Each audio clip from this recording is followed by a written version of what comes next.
Hello students, welcome to our YouTube channel. तो कैसे हो आप सब। आज हम एक और नया चैप्टर लेके आए हैं। ये जो चैप्टर है ये क्लास 10th का होने वाला है। तो हमारा जो चैप्टर है वो है लाइट रिफ्लेक्शन रिफ्रैक्शन। क्लियर। तो चलिए टाइम ना वेस्ट करते हुए हम आज का चैप्टर स्टार्ट करते हैं। ये चैप्टर हमारा बहुत ज्यादा इंटरेस्टिंग और बहुत ज्यादा इंपॉर्टेंट होने वाला है सीबीएसई बोर्ड्स के लिए और जितने भी स्टेट्स हैं उन सभी बोर्ड्स के लिए। तो चलिए स्टार्ट करते हैं। चैप्टर अपना। तो जैसा कि चैप्टर का नाम है लाइट रिफ्लेक्शन और रिफ्रैक्शन, तो सबसे पहले टॉपिक यही रहेगा कि लाइट क्या है। तो लाइट क्या होता है। लाइट बेसिकली क्या है, एक फॉर्म ऑफ एनर्जी है जिसकी वजह से हम ऑब्जेक्ट्स को क्या कर पाते हैं, देख पाते हैं। उस एनर्जी की फॉर्म को हम कहते हैं लाइट। क्लियर। अगर लाइट की बात करें तो लाइट हमेशा स्ट्रेट लाइन में ट्रेवल करती है। स्ट्रेट लाइन में मीन्स लाइट कभी भी ऐसे बैंड नहीं, ऐसे कर्व में ट्रेवल नहीं करती, ये पॉसिबल ही नहीं है। इसका अगर आपको प्रैक्टिकली देखना है तो लाइट जब ऐसे जा रही है, मान लीजिए ये कोई ऑब्स्टेकल है ये, तो लाइट कभी भी ऐसे करके यहाँ नहीं पहुंचती, इस एंड पे जाके यहाँ पे डार्कनेस स्टार्ट हो जाती है। अगर ऐसा होता तो यहाँ पे भी क्या होता, ब्राइटनेस होती। ठीक है। तो लाइट हमेशा स्ट्रेट लाइन में ट्रेवल करती है। और अब बात करते हैं सोर्स की। तो लाइट के सोर्स क्या क्या हो सकते हैं। सोर्स मीन्स वो ऑब्जेक्ट जिससे लाइट निकलती है उसे हम कहते हैं सोर्स। क्लियर। अब ये सोर्स नेचुरल भी हमारे पास और कुछ मैन मेड सोर्सेस भी हैं। नेचुरल सोर्स की बात करें तो सबसे बड़ा जो नेचुरल सोर्स है लाइट का वो है हमारे लिए सन। अगर अर्थ की बात करें तो अर्थ पे जो है सन हमारा क्या है, नेचुरल सोर्स ऑफ लाइट। और आपने सन देखा होगा, सन से भी जो लाइट आती है वो स्ट्रेट लाइन में ही आती है, ऐसे स्ट्रेट लाइन में ट्रेवल करती है। और साथ साथ जब स्ट्रेट लाइन में ट्रेवल करती है तो ये बंच की फॉर्म में, बंच बोले तो बहुत बड़े ग्रुप कहते हैं इसको, बहुत सारे ग्रुप ऑफ रेज, बहुत सारी रेज का क्या होता है, एक भंडार होता है पूरा, वो ट्रेवल करता है जिसे हम कहते हैं बीम ऑफ लाइट में ट्रेवल करती है। लाइट की पूरी बीम आती है, उस बीम के अंदर नंबर ऑफ लाइट रेज होती है। क्लियर। ये तो हो गया सोर्स, नेचुरल सोर्स। अगर मैन मेड सोर्स की बात करें तो मैन मेड सोर्स बहुत सारे होते हैं, जैसे कि कैंडल हो गया अपने पास, लैंप हो गया, और भी कई सोर्सेस है मैन मेड। क्लियर। जिनसे लाइट क्या करती है, एमिट करती है। ठीक है। अब अगर हम बात करें, अब ये सोर्सेस दो टाइप के और हो सकते हैं, जैसे मैंने अभी बताया एमिट। उसमें हम अगर सोर्स को और थोड़ा सा ब्रॉडली पढ़ेंगे, डीपली जाएंगे, तो दो टाइप के सोर्सेस और है अपने पास। एक होता है लुमिनियस सोर्स और दूसरा होता है नॉन लुमिनियस सोर्स। क्लियर। अगर लुमिनियस सोर्स की बात करें तो ये छोटी क्लासेस में आप ऑलरेडी पढ़ चुके हैं, 7th 8th में। लुमिनियस सोर्स वो होते हैं जिनके पास अपनी नेचुरल लाइट्स होती है। इट मींस वो सोर्सेज जो अपनी नेचुरल लाइट्स को एमिट करते हैं उन्हें हम कहते हैं लुमिनियस सोर्सेज। क्लियर। उन्हें कहते हैं लुमिनियस सोर्सेज। तो लुमिनियस सोर्स के जो है वो बेसिक एग्जांपल अपने पास है सन, स्टार्स, कैंडल, लाइट बल्ब, इनके पास अपनी लाइट्स होती है, तो इन्हें हम बोलते हैं लुमिनियस सोर्सेज। दूसरे टाइप के सोर्सेज है वो हमारे पास होंगे नॉन लुमिनियस सोर्सेज। तो नॉन लुमिनियस सोर्स होते हैं जो अपनी लाइट्स एमिट नहीं करते, और उनके पास अपनी खुद की लाइट तो नहीं है, तो वो फिर विजिबल कैसे होते हैं, वो क्या करते हैं, जो लुमिनियस सोर्स से लाइट निकलती है वो रिसीव करते हैं, देन वहां से वो रिफ्लेक्ट करते हैं, जिसकी वजह से वो विजिबल हो पाते हैं। For example book, moon, chair etcetera. देखिए जैसे कि सन है, ये हमारे पास सन है, इसको समझाते हैं ऐसे। सन है, सन से ये आ रही है लाइट ट्रेवल करती हुई। ठीक है। कैसे आती है, पैरेलली ग्रुप में आती है। अब ये क्या है, बुक। ये अपने पास कोई बुक है, राइट। अब जब इस बुक को हम डार्क रूम में रखते हैं, डार्क रूम मींस एक ऐसा रूम जिसके अंदर लाइट्स बिल्कुल ऑफ कर रखी है, जैसे ही डार्क रूम में रखते हैं तो बुक से हमें पता नहीं होती कि कौन सा सामान कहाँ रखा हुआ है, क्योंकि ये सारे ऑब्जेक्ट कैसे हैं, नॉन लुमिनियस, इनके पास अपनी लाइट्स नहीं है। लेकिन जैसे ही हम विंडो ओपन करते हैं या स्विच ऑन करके लाइट ऑन कर देते हैं तो लाइट क्या होती है, इस ऑब्जेक्ट पे पड़ती है, राइट। ये इस ऑब्जेक्ट पे फॉल होगी और इसी की वजह से क्या होगी, फिर ये रिफ्लेक्ट होगी, हमारी आईज तक रिफ्लेक्ट होती है, और रिफ्लेक्ट होने के बाद उसके बाद हमें चीजें दिखाई देती हैं। ठीक है। तो यहाँ हमें क्या पता चला, दो चीजें हमें पता चली कि देखने के लिए किसी भी चीज को विजिबली होने के लिए दो चीजों की जरूरत होती है। एक तो सेंस ऑर्गन चाहिए उसको विजिबल करने के लिए, दैट इज सेंस करने के लिए, जो कि हमारे पास आईज। लेकिन आईज भी तब तक नहीं देख सकती जब तक लाइट अगर प्रेजेंट नहीं है। अगर लाइट प्रेजेंट नहीं है किसी पर्टिकुलर ऑब्जेक्ट पे तो हमें वो दिखाई नहीं देगा। जैसे ही मैंने अभी एग्जांपल बताया हमें डार्क रूम का, अगर मैं किसी बिल्कुल एक रूम के अंदर लाइट्स ऑफ करके उसके डोर सारे विंडोज क्लोज कर देते हैं, देन उसके अंदर मैं रैंडमली कोई भी एक ब्लैक कलर का ऑब्जेक्ट वहां रख देता हूँ और बोलता हूँ कि इसको ढूंढो, तो क्या हम उसको ढूंढ पाएंगे? इतनी फ्रिक्वेंटली इजिली नहीं ढूंढ पाएंगे जितना लाइट ऑन होने पे हम उस चीज को ढूंढ पाएंगे, बिकॉज वो ब्लैक ऑब्जेक्ट है, एक तो बिना ब्लैक कर दिया, ऊपर से वहां लाइट नहीं है। दो चीज, अब क्या होगी, लाइट रिफ्लेक्ट नहीं हो रही है, इट मींस किसी लुमिनियस ऑब्जेक्ट से लाइट आ नहीं रही है, उसके ऊपर टकरा नहीं है, जिसकी वजह से वो हमें विजिबल नहीं हो रहा है। तो देखने के लिए क्या क्या चाहिए हमें? आईज और दूसरा लाइट। जितनी आईज जरूरी है उतनी ही लाइट भी हमें किसी भी ऑब्जेक्ट को देखने के लिए बहुत जरूरी है। क्लियर? तो चलिए इसको एक बार नोट कर लीजिए।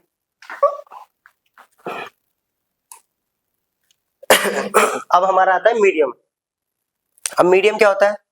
वो सब्सटेंस जिसके थ्रू लाइट ट्रेवल करती है, ठीक है, जिसके थ्रू लाइट प्रोपेगेट करती है या प्रोपेगेट करने की कोशिश करती है। हर बार जरूरी नहीं है कि प्रोपेगेट ही करें, कुछ अभी हम बताएंगे मीडियम्स ऐसे भी होते हैं जिसके थ्रू लाइट जाती तो है लेकिन प्रोपेगेट नहीं कर पाती है, इट मींस ट्रेवल नहीं कर पाती है। तो ऐसे मीडियम्स भी होते हैं हमारे पास। तो बेसिकली मीडियम तो हो गया कोई ऑब्जेक्ट, ठीक है। अब मीडियम को हमने 3 पार्ट्स में डिवाइड किया हुआ, ट्रांसपेरेंट, ट्रांसलूसेंट एंड ओपेक। अब बात करते हैं ट्रांसपेरेंट। ये वो मीडियम है जिसके थ्रू लाइट क्या होती है, इजिली प्रोपेगेट कर जाती है। इसका सबसे बेसिक सा एग्जांपल है अपने पास ग्लास, एयर, जो कि अभी है आसपास प्रेजेंट है। क्लियर? मैं दिखाई दे रहा हूं आप लोगों को क्योंकि बीच में एयर है, एयर के थ्रू लाइट्स मुझसे टकराने के बाद आप तक पहुंच रही है एयर। तो एयर एक मीडियम हो गया जिसके थ्रू क्या करती है, लाइट इजीली प्रोपेगेट हो रही है। वाटर, ठीक है, तो ये हो गया ट्रांसपेरेंट। दूसरा होता है अपने पास ट्रांसलूसेंट, जिसमें से क्या होता है, ये वो मीडियम है इसमें लाइट ट्रेवल तो करती है लेकिन कंप्लीटली नहीं करती, पार्शियली करती है। पार्शियली मींस यहां मान लीजिए ये कोई प्लास्टिक की शीट है, ये रह गई, यहां से मैंने 4 रह गई लेकिन यहाँ सिर्फ 2 या 3 ही पहुंची है, बाकी की 2 क्या होगी, रिफ्लेक्ट कर रही है या किसी भी रीजन से वहां रुक गई है। ठीक है, वो फिनोमेना आगे पढ़ेंगे हम जब समझ में आएगा। तो ऐसे मीडियम्स को कहते हैं हम ट्रांसलूसेंट। तो इसके लिए बेसिक से है अपने पास थिन प्लास्टिक शीट्स, जैसे कि प्लास्टिक की बोतल्स आती है कोल्ड ड्रिंक्स की, ट्रांसपेरेंट होती है लेकिन 100% उसमें विजिबल नहीं होता। वैसे ही बटर पेपर होता है, इसमें से भी सिर्फ कुछ पोर्शन ही हमें दिखाई देता है, कंप्लीटली पिक्चर जो होती है, ऑब्जेक्ट जो होता है वो दिखाई नहीं देता। और तीसरा है अपने पास मीडियम ओपेक मीडियम, जिसके थ्रू लाइट ट्रांसमिट ही नहीं करती, प्रोपेगेट ही नहीं करती, जैसे कि दीवार, वॉल, चेयर, वुड, राइट, कोई मेटल की शीट जिसके क्रॉस नहीं करती लाइट। ठीक है, तो ऐसे मीडियम्स को हम कहते हैं ओपेक मीडियम। चलिए एक बार इनको भी नोट कर लीजिए।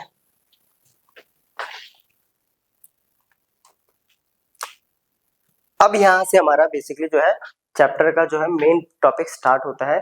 अभी तक जो हमने पढ़ा था वो बहुत बेसिक था और ये बेसिक्स आपने छोटी क्लासेस में भी ऑलरेडी स्टडी किया हुआ है।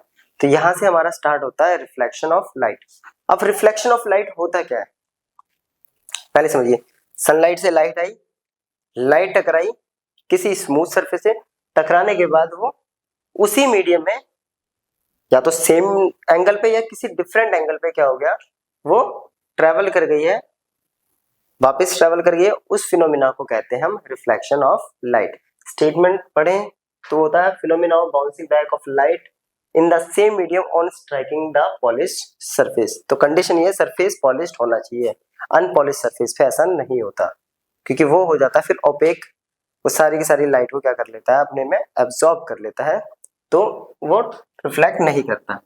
इसके लिए अगर समझे तो इस फिनोमिना को बेसिकली ये अपने पास एक पॉलिश सरफेस है और पॉलिश सरफेस के लिए सबसे अच्छा होता है अपने पास मिरर। अब मिरर कैसे बनता है, तो ये बेसिकली मिरर है, मिरर बनने से पहले मिरर बनता है ग्लास से। किससे? ग्लास होता है शीशा जिसे कहते हैं, उसके पीछे ये होती है सिल्वर की coating, because silver is a best reflector, best reflector। और इसको प्रोटेक्ट करने के लिए यहाँ पे एक रेड, ग्रे या ब्लैक किसी दूसरे कलर की एक और, ये क्या होता है, किसी भी अदर कलर की एक और कोटिंग होगी। इसका बेसिकली मेन वर्क क्या है, इस कलर का होता है to protect silver colour. Silver colour को प्रोटेक्ट करता है कि ये स्क्रैचेस ना आए, इस पे ये खुरच कर हट ना जाए। ठीक है, ये होता है हमारा, ऐसे बनता है हमारा मिरर, उस पर कोटिंग की जाती है सिल्वर की, सिल्वर क्या है, बेस्ट रिफ्लेक्टर। तो इस तरफ हो गया अपना कलर, तो इस तरफ से ये क्या करेगा, रिफ्लेक्ट करेगा। अब क्या है इसमें बेसिकली, ये आई रे ऑफ लाइट, जो रे इसके ऊपर इंसिडेंट हो रही है इसे कहते हैं इंसिडेंट रे। ठीक है, ये इंसिडेंट रे जिस पॉइंट पे टकराती है उसे बताएंगे।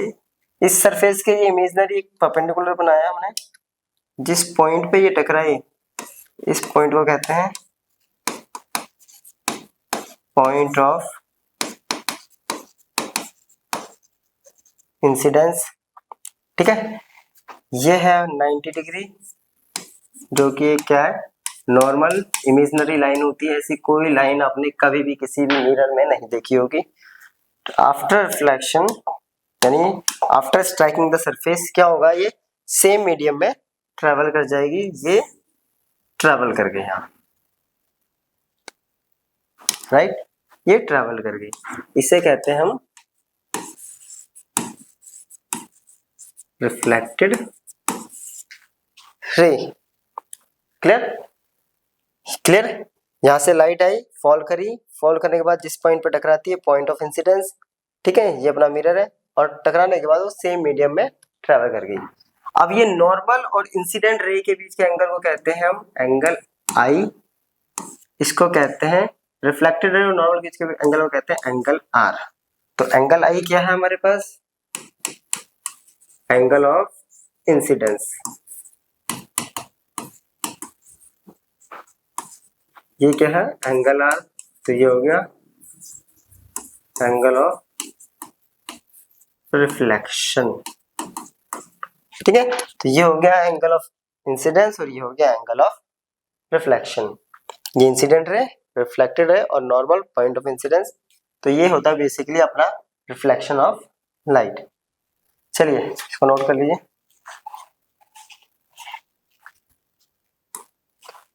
अब ये जो रिफ्लेक्शन होता है ना, ये भी दो टाइप का होता है। ठीक है, एक तो होता है अपने पास रेगुलर रिफ्लेक्शन, दूसरा होता है इररेगुलर रिफ्लेक्शन। तो पहले हम बात करते हैं रेगुलर रिफ्लेक्शन की। अब रेगुलर रिफ्लेक्शन में क्या होता है, ये एक स्मूथ सरफेस है, राइट, यानी एक मिरर है सपोज, ये स्मूथ सरफेस है। अब ये इंसिडेंट रे आ रही है,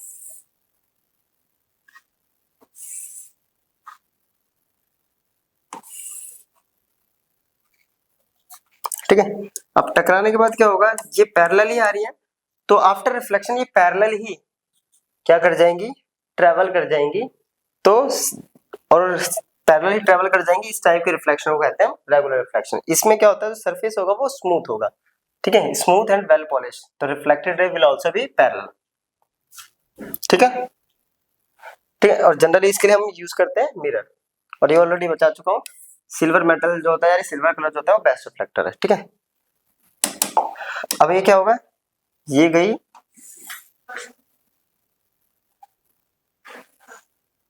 ऐसे, ये इसके पैरेलल,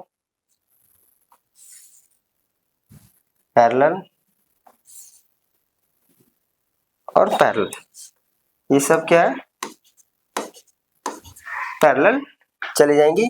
तो इस टाइप के रिफ्लेक्शन को हम कहते हैं रेगुलर रिफ्लेक्शन। यानी बीम ऑफ लाइट, ये क्या है,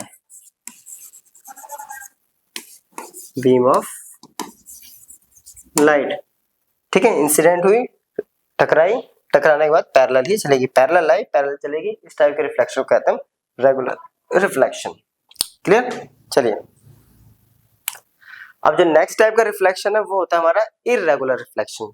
अब इसमें क्या है, सरफेस क्या होता है, रिफ्लेक्टिंग तो है, बट जो स्मूथनेस होनी चाहिए, स्मूथनेस बोले तो जो फ्लैट सरफेस होता है, फ्लैट ना होकर वो एक इर्रेगुलर शेप में है, अनइवन शेप है, जिसकी वजह से रे आती तो पैरेलल है, बट टकराने के बाद पैरेलल जाती नहीं है मीडियम में। इस टाइप के रिफ्लेक्शन को हम कहते हैं इर्रेगुलर। देखिए जैसे कि ये, ठीक है।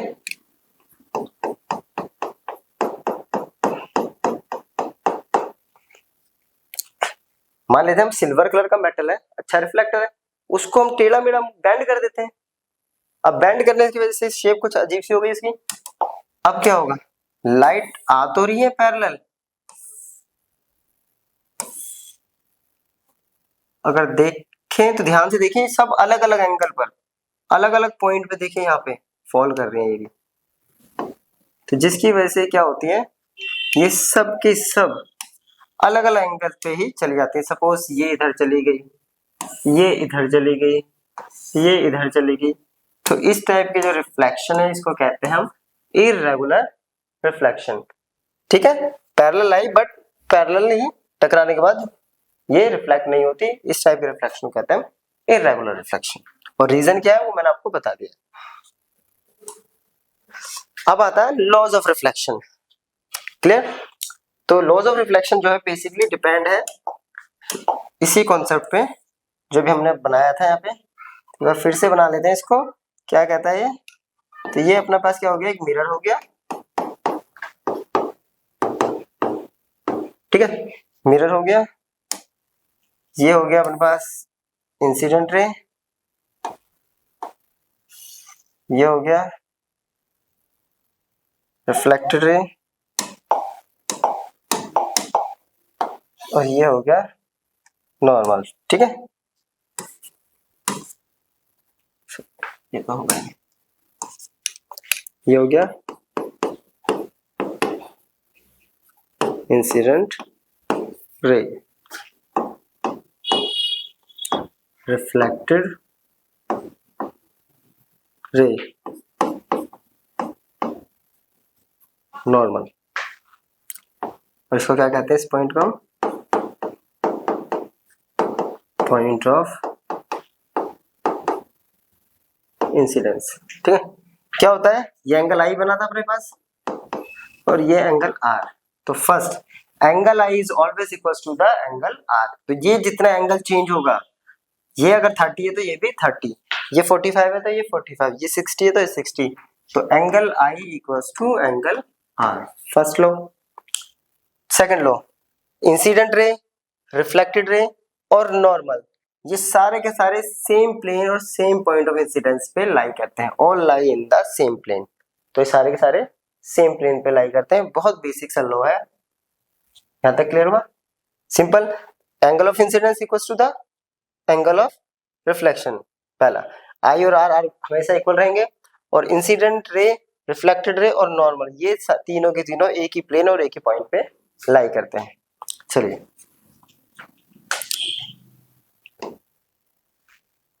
अब अभी तक हम क्या कर रहे थे, मिरर मिरर मिरर मिरर में हमने रिफ्लेक्शन भी पढ़ लिया। अब हम जरा कर लेते हैं इनकी कैरेक्टरिस्टिक्स। ठीक है, कैरेक्टरिस्टिक्स समझेंगे, ध्यान से जरा समझने की कोशिश करिए। इसको समझाते हैं थोड़ा सा। तो ये हमने बना लिया एक मिरर, ठीक है, क्लियर।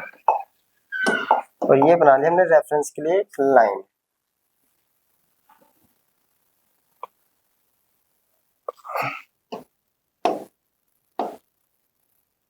ठीक है, ऐसी लाइन हमने यहाँ पे ड्रॉ कर ली।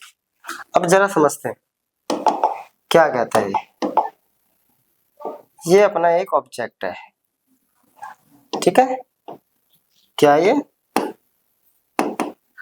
ऑब्जेक्ट, ठीक है। अब ऑब्जेक्ट इस तरफ रखा है तो इसकी इमेज किस तरफ बनेगी, इसकी इमेज बनेगी इस साइड,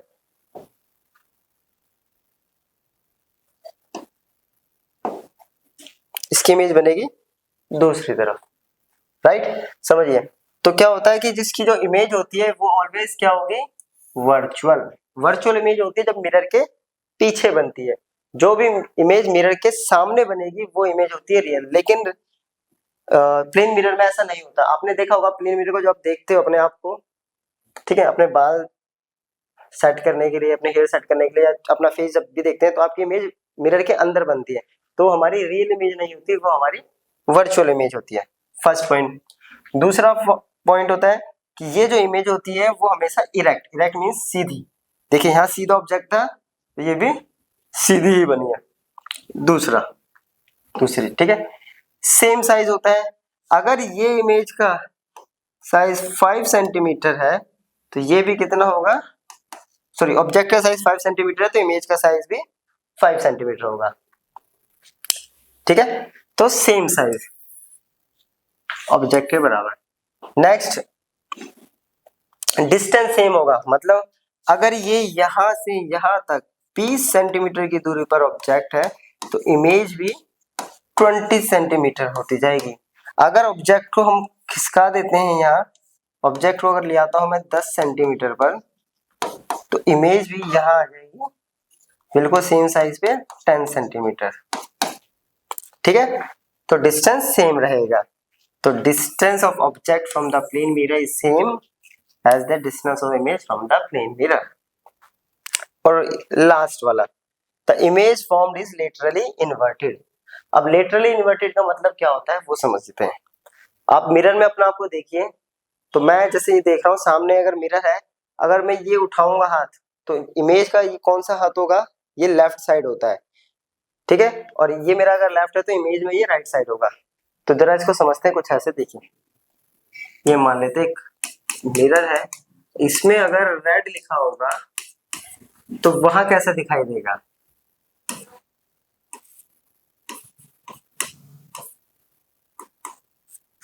ऐसा दिखाई देता है ना, राइट। रेड जो है वहां पे कुछ ऐसा दिखाई देगा।